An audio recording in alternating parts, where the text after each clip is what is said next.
Salut, j'espère que tu vas bien. Là, dans cette vidéo, j'aimerais qu'on parle des 5 SaaS qui ont performé en 2020 et que j'aimerais bien voir du coup combien ils ont pu faire en résultat net.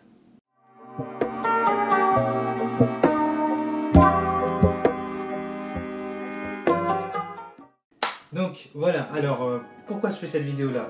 Parce que donc il y a 5 entreprises qui pendant le confinement, donc confinement de 2020, ont été extrêmement utilisées. On n'a pas besoin de voir énormément de stats pour le savoir. Ce qui s'est passé pendant cette période là, c'est que il y a plusieurs entreprises, j'en ai choisi que 5, qui ont été extrêmement utilisées pendant cette période là.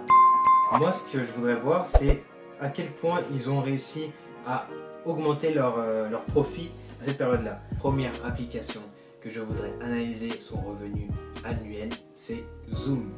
Pourquoi Zoom? Parce que Zoom est une SaaS qui a cartonné en 2020 par rapport au confinement et du coup au télétravail. Énormément de personnes, on voit énormément de vidéos sur des écoles, des classes qui faisaient leurs cours sur Zoom, des réunions de boulot, énormément de choses, et du coup cette application là a explosé en 2020 donc par rapport à la crise et le télétravail. Donc à voir. J'aimerais bien voir ce qu'ils ont fait, combien ils ont réussi à avoir en plus. Ça pourrait être une bonne étude pour voir du coup comment se passent les entreprises SaaS. Donc la première entreprise, Zoom.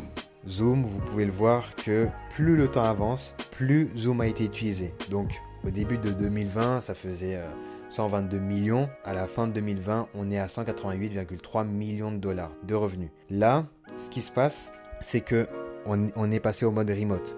Donc tout le monde travaille de chez soi. Là, on n'a pas besoin de retourner au boulot. Donc il y a énormément de conférences qui se font. Il y a énormément de webinaires qui se font parce que les entrepreneurs ne peuvent plus faire leurs séminaires directement sur place. Les réunions, les cours et tout se font de plus en plus en remote. Donc c'est pour ça que les revenus sont en amélioration chaque mois, chaque trimestre. En revenu net, c'est plus de 15,3 millions de dollars net au dernier trimestre. Donc ce n'est pas étonnant que pour l'année 2021 ça augmente et pour les années à venir ça augmente parce que là on passe sur le mode remote et pour le mode remote il faut forcément passer par Zoom ou par un logiciel SaaS qui te permet de faire de la visioconférence pour assurer tes cours, les enseignements, etc. La deuxième entreprise que j'ai envie de connaître son revenu annuel de 2020, c'est Netflix. Car il y a eu beaucoup de Netflix and chill, j'imagine. Franchement, bon, ça a double sens. Ça a double sens, en France, ça se dit comme ça, aux États-Unis, c'est autre chose. Bref, ce qui se passe, c'est que là, voilà, pendant le confinement, les cinémas étaient fermés. Netflix permettait quand même d'avoir des films récents, des séries récentes. Faut pas oublier que Netflix c'est de la VOD, mais qui propose des contenus originaux Netflix. Donc forcément, voilà, tu as des cinémas qui sont fermés. Principalement, on se concentre sur ce qu'on a déjà. Donc à ce moment-là, énormément de gens avaient déjà Netflix. Donc ils ont regardé Netflix. Netflix a fait plus de 542 millions de dollars net en 2020 pour le dernier trimestre.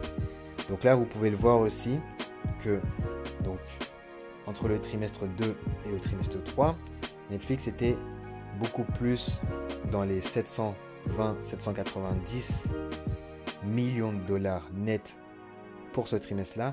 Pourquoi? Parce que là, on était vraiment tous confinés. Là, c'était vraiment la période où voilà, on ne pouvait vraiment pas sortir. C'était vraiment cette période-là où voilà, on ne pouvait rien faire. Comme je vous l'ai dit, ça a profité aux gens qui étaient déjà là. Donc voilà, Netflix, la plupart d'entre nous l'avaient déjà, donc on l'a utilisé. Ceux qui ne l'avaient pas, c'était l'occasion pour eux de l'utiliser. Donc cette période-là a été bénéfique pour Netflix, tout simplement. La première entreprise, c'est Shopify. Shopify a été utilisé un nombre incalculable de fois. Là, du coup, on parle d'énormément de boutiques en ligne qui ont été faites en 2020. Pourquoi? Parce qu'au final, énormément de gens ont commencé à s'intéresser à aller sur le net. Okay, on ne parle pas seulement du dropshipping, mais on parle aussi franchement des commerçants qui étaient obligés de commencer à vendre sur internet et qui n'avaient pas d'autre choix. Donc à ce moment-là, il fallait s'intéresser à une plateforme. La plateforme qui fait le plus parler d'elle, c'était soit Shopify, soit faire par exemple un site sur Wix ou WordPress. Shopify en 2020, c'est plus de 929 billions de dollars. Vous pouvez le voir que ça fait plus de 85,63% de plus que 2019. Ok? Donc ça montre vraiment que pendant cette période-là, beaucoup plus de personnes ont commencé à créer des sites e-commerce pour pouvoir vendre.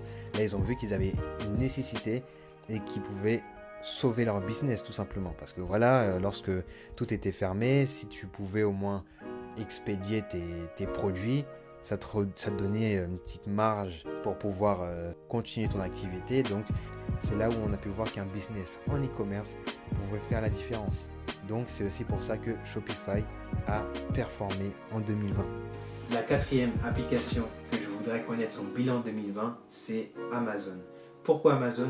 Parce que Amazon a complètement contrôlé le marché des expéditions de colis.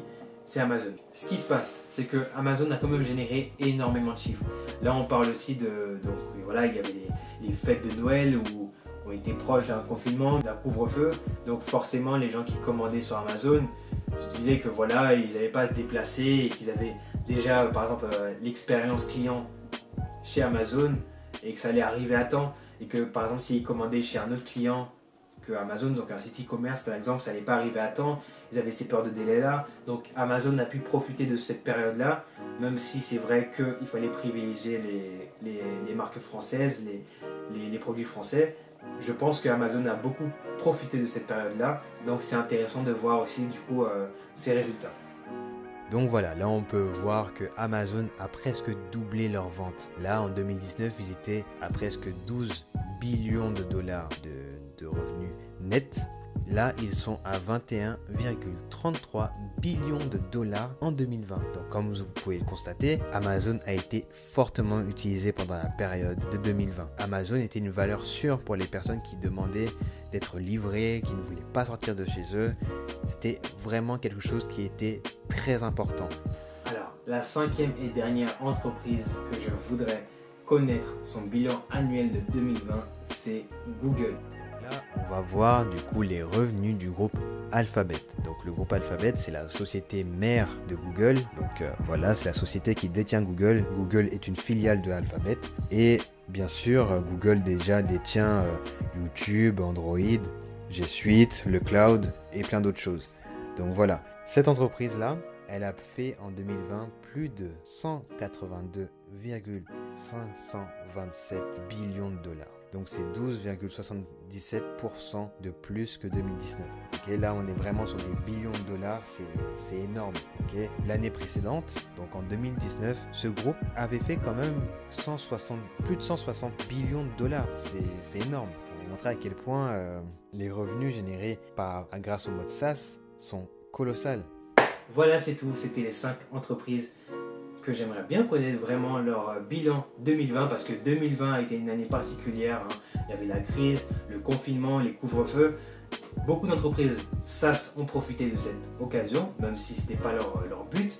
Mais voilà, il fallait s'adapter et je trouve que ces entreprises-là se sont adaptées. Il y en a encore plein d'autres qui se sont adaptées, mais voilà, il fallait que j'en choisisse 5. Je préférais eux parce que voilà, c'était les plus connus et c'était plus simple pour vous aussi pour la suite, pour pouvoir comprendre ce qui s'est passé. Et voilà. J'espère que la vidéo vous aura plu. N'hésitez pas à lâcher un like, un commentaire et de vous abonner. Activez la cloche pour avoir plus d'informations. Donc, on se dit à la prochaine. J'espère que vous allez passer une bonne journée. Et c'était MB. Ciao!